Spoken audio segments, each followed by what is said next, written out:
I'm so proud of all women in the world, and the men too. You know, men are standing on the streets too. But I'm so proud of these people of the world, because finally they're waking up. You know, they take their hearts in their hands, and they don't fear, you know, their persecution anymore, and they stand in the roads. But I think we need to understand something. Don't protect your shadow outside, because the one you're fighting against is not what you're fighting against. You're fighting your own shadow, deep, deep, deep in your soul. I think what women especially, also men, but women especially in our days need to understand, there are two things we really have to reclaim and own. It's our own shadow that we have created as Shakti. We have created that shadow. We need to understand our shadow that Shakti has created, and we need to understand addiction. These two things, addiction and shadow. Shadow is the loss of our power, where we dreamed dreams that were never fulfilled. And when we claim first our power, we can claim our dreams and make them true. Because we need the dreams of the Shakti as an additive to the masculine. Because otherwise the masculine dreams alone, and the result of that we have in our world. We have heartbroken men in the world that lead our world today. And in order to that, first the woman need to understand, don't hit a heartbroken man, because he will hit back even more. He has to defend himself. Go back first and see, this is my own shadow I'm fighting against. And heal it, take it home. And then take this addiction. And what is addiction? Is this craving for love that we do everything for.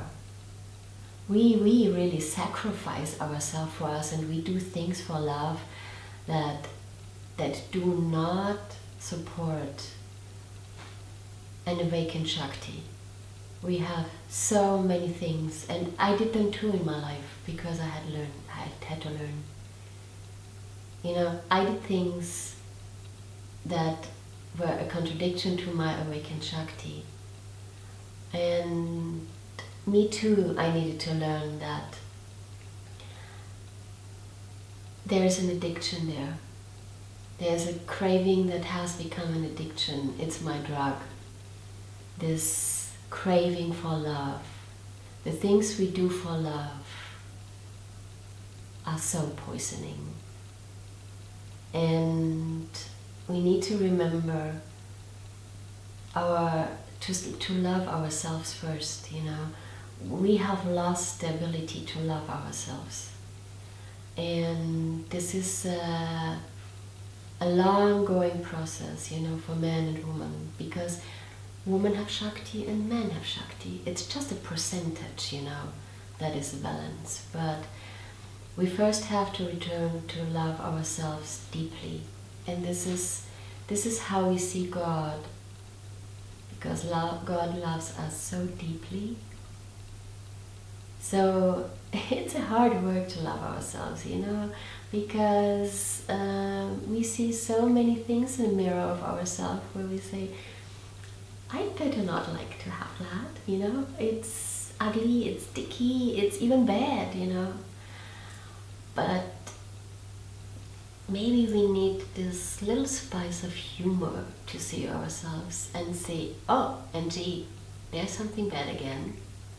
Interesting, you know. it's this game with ourselves, and take this child home. Take the child's in us home, you know.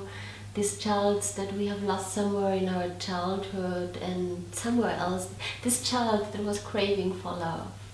Just give me love. And as a child in this world, we were so, you know, we came as love. this is what we came for. And then we